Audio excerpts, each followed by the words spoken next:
Programa Luz do Amanhã. É com grande satisfação, eu digo mesmo, com emoção, que aqui nós estamos nesse estúdio, na certeza da sua audiência amiga nesta manhã. Hoje nós vamos ter como nosso parceiro convidado Gustavo. Ô, Gustavo, um abraço para você. Fale um pouco do trabalho que você realiza aí em Barbacena, para que o nosso público possa conhecê-lo. E depois, então, nós vamos desenvolver a nossa conversa, não é? Dentro do tema proposto, né? Que é a nova era são chegadas e por aí afora. Correto? Então, Gustavo, um bom dia a você, um bom dia aos nossos ouvintes, né? Os nossos agradecimentos aos patrocinadores que, ao longo desses 15 anos, têm nos proporcionado essa satisfação de poder estar em contato com um público amigo nessa audiência. E vamos lá, Gustavo. Fale um pouco de você. Olá, meus irmãos que nos ouvem através da rádio. Obrigado, primeiramente, pelo convite que nos fizeram, pela bendita oportunidade de servir. Nós que já despertamos para que o cristianismo tenha na sua função princípio a ação da Boa Nova, servir é sempre uma bênção.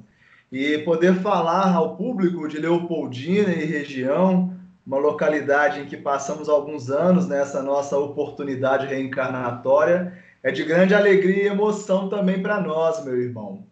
Bom, somos natural de Barbacena, e estivemos lá por um longo tempo. Hoje residimos em Conselheiro Lafayette, mas ainda continuamos vinculados aos trabalhos espíritas, em especial em Barbacena, vinculado ao trabalho da mediunidade. Todos conhecem, né? Eu acredito que a grande maioria conheça o Holocausto brasileiro, aquele fenômeno, né, ignominioso que aconteceu numa recente história na nossa região. E nós buscamos ali, pelo convite de espíritos amigos, auscultarmos mediunicamente, procurando fazer um paralelo dentro daquilo que o professor Hipólito acreditava, o tríplice aspecto filosófico, científico e religioso da doutrina espírita, encontrando ali causas para as aflições, como se encontra no Evangelho segundo o Espiritismo, demonstrando que não há realmente o vitimismo, nada passa incólume pela lei divina, e que lá nossos irmãos que sofreram e alguns ainda sofrem, também, assim como no momento atual, em qual nós vamos falar agora, estão em processos naturais da lei de causalidade. Então, resumidamente, é isso que hoje nós temos feito. Temos realmente empreendido mais esforços no campo da mediunidade, porque entendemos que a doutrina espírita tem essa característica diferencial, embora sempre respeitando todos os trabalhadores em todos os campos da doutrina espírita. E mais uma vez agradecemos o convite para aqui dialogarmos um pouco, porque acredito que é bem esse o clima, não é?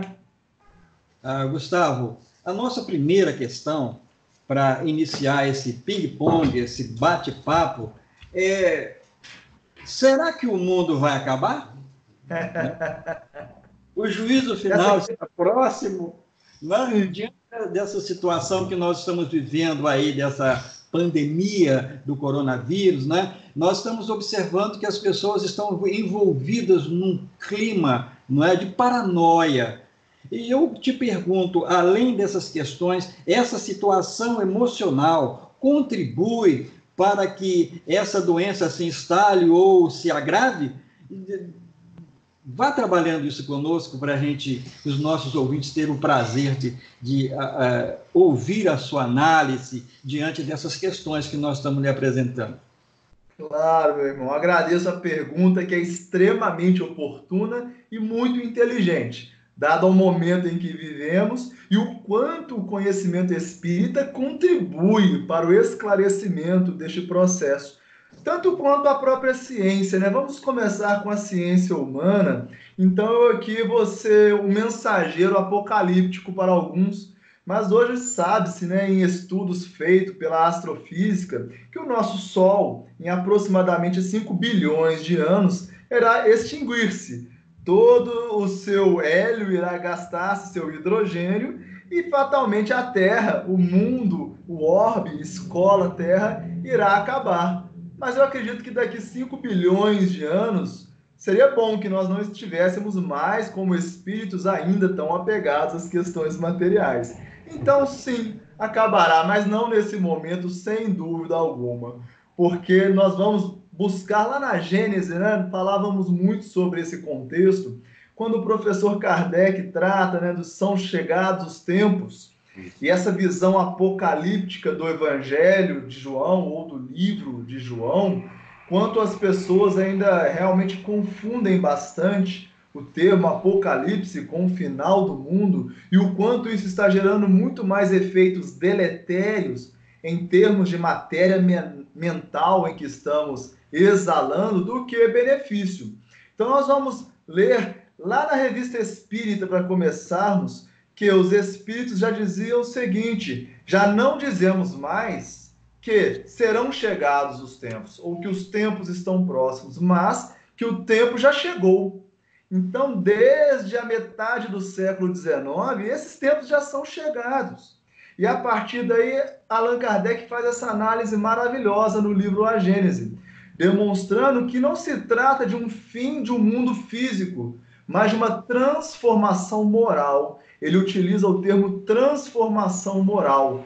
E acreditamos que esse processo que acontece desde meados do século XIX só vem beneficiar-nos, aqueles que têm olhos de ver, ouvidos de ouvir, coração de sentir. E que todo esse processo em que as pessoas procuram criar perturbação, a neurose, como o irmão muito bem lembrou, isso gera prejuízo.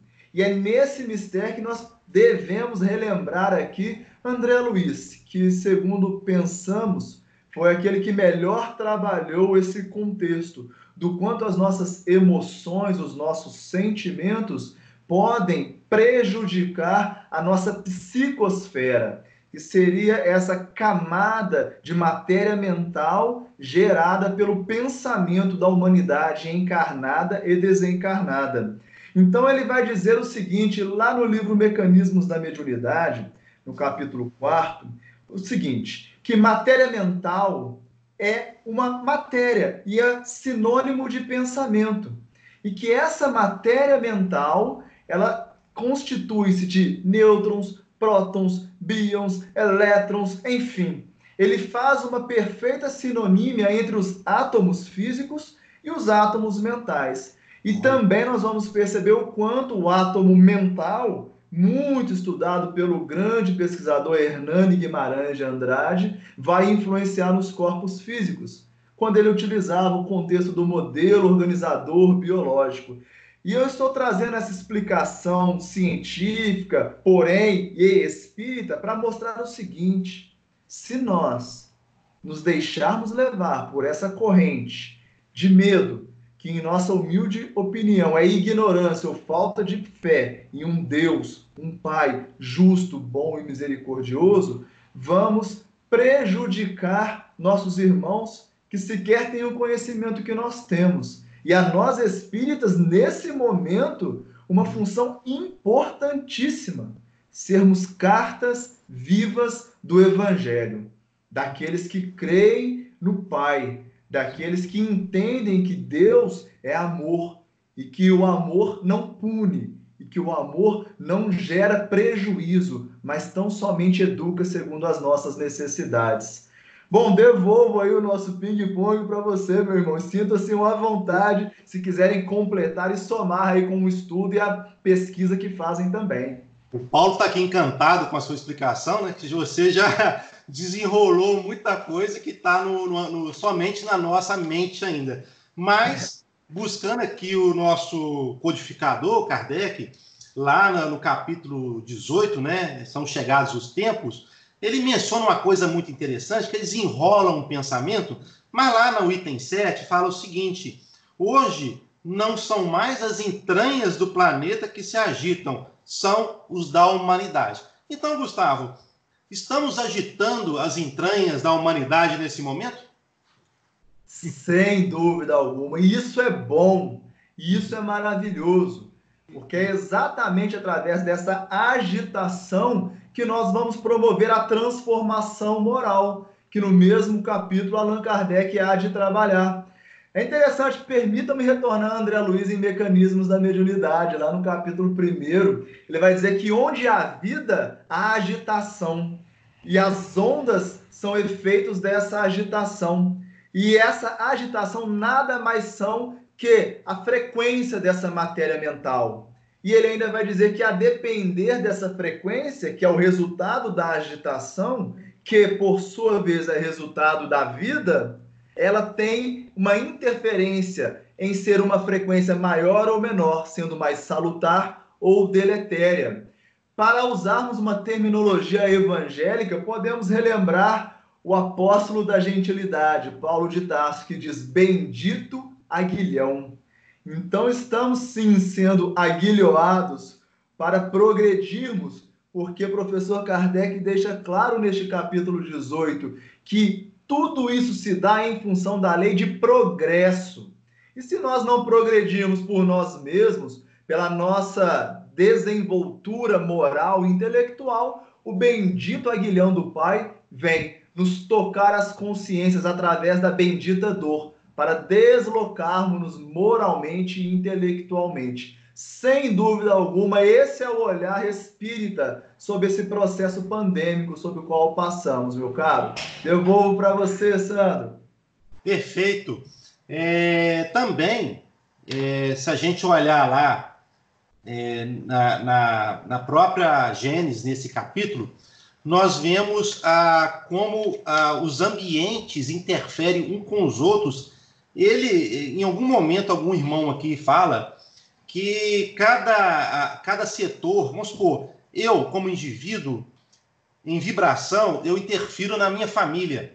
A minha família, em vibração, intervém na minha vizinhança. A minha vizinhança na rua, a rua no bairro, o bairro na cidade, vai escalando a ponto de nós, como humanidade, interferir em vibração em outros orbes. Você está entendendo? Se a vibração terrestre cair numa vibração de medo, de pânico, até mesmo para uma possível guerra, né, que então tivemos tanto medo há 50 anos atrás, nós, na visão até de André Luiz, quando ele vê lá a Segunda Guerra Mundial, com toda a metade do globo envolvido em trevas, né, nós estamos talvez agora, pelo medo, soltando essas nuvens negras que interferem nas sociedades e podem interferir, inclusive, no equilíbrio da Terra mesmo, né, como um todo. O que você pode falar sobre isso?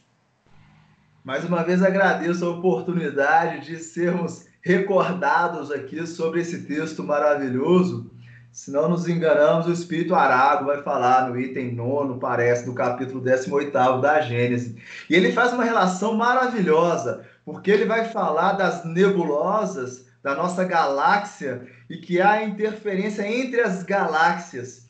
E voltando um pouco na ciência humana, ainda em desenvolvimento, a NASA tem um dado muito interessante, que o universo observável tem 2 trilhões de galáxias. Então, o que o Espírito dizia naquela época é algo muito maior do que na época a humanidade conseguia perceber. E que essas galáxias, esses 2 trilhões de galáxias, se intercompletam pela lei de solidariedade, pela lei de sociedade, como está lá no Livro dos Espíritos, desde as galáxias até o átomo. E isso é muito interessante, essa correlação. Portanto, nós sim interferimos em nós, no nosso micro-universo, o nosso corpo físico, através daquilo que sentimos e pensamos, naqueles que estão próximos a nós, e isso vai até nunca chegar a zero, o que André Luiz diz mais uma vez em Mecanismos da Mediunidade. Ele faz uma correlação com o efeito campo proposto por Einstein nesse livro. E lá ele vai dizer que uma molécula de fóton que sai de uma fogueira vai do fulcro até nunca chegar a zero influenciar, ou seja, em todo o universo. Tudo o que sentimos e tudo o que pensamos influencia em todo o mundo. E isso pode ser percebido de uma maneira até material. Recentemente, quando se teve um incêndio na Austrália, verificou-se aquela fumaça chegando no Ocidente. Então, nós vamos perceber que se isso acontece a nível material, imagina a nível energético, da matéria mental, que é muito mais sutil. Lembrando que vamos receber essa matéria de acordo com a sintonia. E aí entramos em outro aspecto muito importante. Se eu sinto medo, eu vou me unir a todos os seres no universo que têm medo. E isso vai influenciar, impactando, aumentando ainda mais o meu medo, gerando o processo neurótico, que o Paulo Rocha disse bem no início. Um efeito coletivo. Mas o contrário é verdadeiro. E se eu sinto coragem? E se eu sinto amor? E se eu sinto solidariedade? E se eu sinto desejo de servir e colaborar? Eu vou me unir pela lei de sintonia? E Emmanuel deixa claro no livro Seara dos Médiuns que sintonia é lei inderrogável. Eu vou me unir por sintonia, por essa lei, a todos os espíritos que vibram amor, solidariedade, desejo de servir.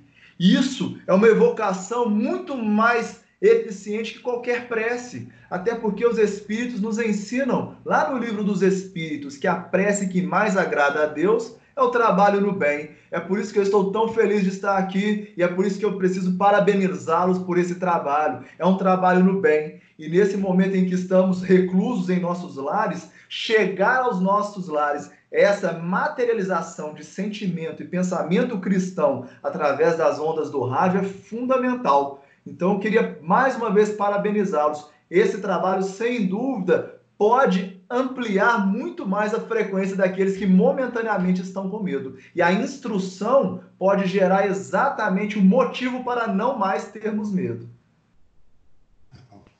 Gustavo, a sua fala é muito esclarecedora nesse momento em que nós estamos vivendo, porque percebe-se que há um certo desconforto na sociedade diante desse clima que nós estamos vivendo.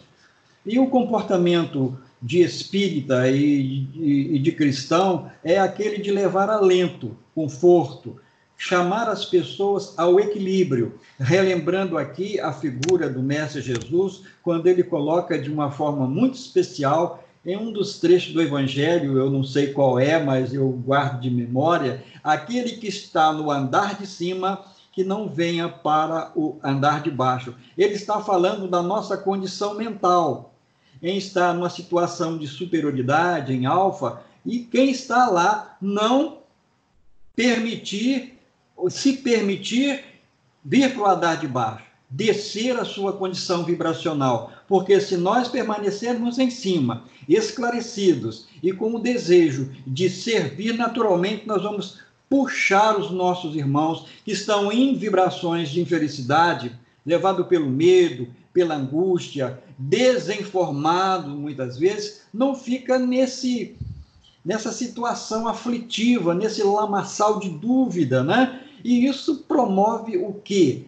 O raciocínio lógico que nós não estamos num barco chamado planeta Terra à deriva. Quem está no leme é Jesus, né? Que é o nosso mestre, o nosso guia por excelência. Continue, Augusto. Gustavo, está sendo um programa extraordinário. Eu acredito que você vai receber muitos aplausos aqui. Esperamos que esteja sendo útil, meus irmãos. O irmão me faz recordar aquela passagem evangélica em que Cristo dormia no barco, não é? E os apóstolos ficam temerosos, porque as ondas batiam no barco e o vento era contrário. E Jesus, tranquilamente, adormecido, com aquela serenidade. Sem preocupação, né, Gustavo? Exato, nós estamos exatamente nessa situação, é muito análogo ao que está acontecendo agora. Estamos, alguns de nós, enquanto discípulos, desesperados. E nós temos, na questão 625, clássica questão de O Livro dos Espíritos, que Jesus é o modelo e guia de perfeição que Deus outorgou à humanidade. E se Jesus é nosso modelo e nosso guia, precisamos buscar o seu exemplo. Se Jesus, sem dúvida, encontra-se, embora atuante, porém sereno, por que nós faríamos diferente? As pessoas confundem muito o sono em que se encontrava o Cristo, o sono físico, com o sono espiritual. A grande questão é que Jesus, quando desperta seu corpo físico, já estava desperto espiritualmente, já sabia o que acontecera. Tanto é que age prontamente e acalma o vento. Porém, naquela época, nós outros ainda éramos crianças espirituais. Mas é de se esperar que 20 séculos depois, Jesus, que é professor, e o bom professor, embora ensine e explique e até faça para o aluno nas séries iniciais, chegue um momento em que ele deixa o aluno fazer. Porque é assim como que o mestre age. E agora eu acredito que Jesus... Sim, meu irmão, pode completar, fica à vontade.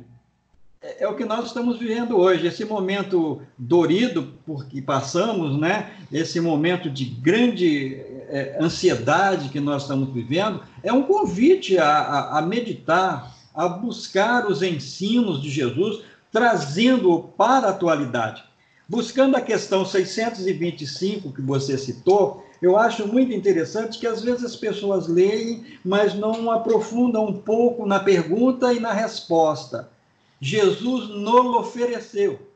Não, Deus nos ofereceu como guia e modelo. Nós já aceitamos Jesus? Eis a questão, não é, Gustavo? Não é? Então é o momento de tomar consciência que nós não estamos à deriva, que essas situações que nos cercam aflitivas são meios de nos conduzir ao equilíbrio necessário e reconhecer que acima do nosso orgulho, da nossa vaidade, da nossa prepotência, existe uma inteligência suprema que é a causa primária de todas as coisas. É o que nos fala a primeira questão do Livro dos Espíritos, não é? Fique à vontade, Gustavo, você está indo muito bem. Parabéns pela sua fala, pela sua análise. E depois nós vamos comentar com você como foi a repercussão desse nosso ping-pong, dessa nossa roda de conversa aqui no programa Luz do Amanhã. Espero que esteja sendo útil, meu irmão. Mas dizíamos que o Jesus, como mestre, agora, enquanto a sociedade já passando pelos tempos de transformação anunciada exatamente por ele no sermão profético, e que os espíritos já desde meados do século XIX já dizem, olha, não, os tempos já são chegados, agora já se trata desse momento. Entendemos nós que Jesus agora conta conosco, com a nossa ação, e que agora nós devemos abrandar os ventos, sempre com a sua orientação, sempre com a sua coordenação, que é magnânima na terra, porque é o preposto de Deus, porque Deus nos outorgou como guia e modelo, para isto, para que façamos o que ele fez. E o que ele fez pelo poder da fé. E se nós formos observar, a ação de Jesus em meio à tempestade foi a ação do pensamento, a ação da matéria mental, agindo sobre outros seres inteligentes, em estado inicial de seu processo evolutivo. E aí nós precisamos recordar o Livro dos Espíritos, que vai falar, sim, sobre a influência moral de uns espíritos sobre os outros. Porque é aí que é algo muito importante nos dias de hoje. Porque nós podemos pensar assim, o mal, o medo está tomando conta, a fake news está tomando conta, os aproveitadores estão tomando conta, mas vamos recordar os espíritos. Professor Kardec vai perguntar se no mundo espiritual há hierarquia de poder. E os espíritos vão dizer sim, e muito grande. Mas essa hierarquia é toda moral e irresistível. Portanto, se nós formos fazer aqui um link entre a matéria mental, entre as ondas, a frequência que citamos André Luiz nos trazendo no livro Mecanismos da Mediunidade, e entre o que os espíritos trouxeram, nós vamos verificar o seguinte, que quanto maior a moralidade, maior a frequência vibrátil daquele pensamento. E quanto maior a frequência, a influência dessa frequência é maior sobre a frequência menor. E então nós vamos chegar à conclusão clara de que o mal não tem poder e que nós não devemos temer o mal, a não ser aquele que habita em nós. Porque este mal ou esta ignorância que produz em mim sentimentos e pensamentos em desarmonia com a lei divina, produzindo um adoecimento, produzindo uma diminuição do meu processo imunológico. Emmanuel traz uma resolução maravilhosa no livro Consolador, na questão 95. Ele vai dizer assim: para o mundo material, saúde é o perfeito funcionamento dos órgãos físicos. Para nós, no mundo espiritual, saúde é a perfeita harmonia da alma. E precisamos estar em perfeita harmonia para com algo. E sim, para com a lei divina. Sim, Sandro, pode falar, meu caro. Nós precisamos fazer um rápido intervalo, mas nós voltamos agora, tá? Assim que fizer o intervalo, nós retornamos aqui com esse finalzinho seu aí. Segura aí que já vamos retornar aqui, só um minutinho.